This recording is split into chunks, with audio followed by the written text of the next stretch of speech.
You searched how to buy shares of Recordati, so here is a quick walkthrough for Recordati, an Italian pharmaceutical company listed on CBOE EU under the ticker REC.MI. This is educational content and not financial advice. To buy shares, you need a brokerage account, and we will use eToro as an example to demonstrate the steps. After registering, you must verify the account, typically with an ID document, and add funds to make a purchase. Use the platform search bar and type the ticker REC.MI to find Recordati.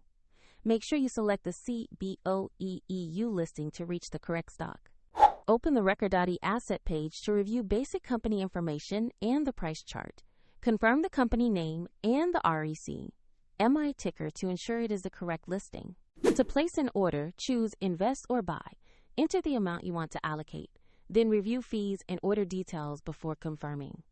If the market is closed, the order will execute when it reopens. And if funds are insufficient, the platform will prompt you to add money before confirming the trade. After execution, your Recordati position will appear in your portfolio view. A link to eToro is in the description if you want to open the platform and follow these steps.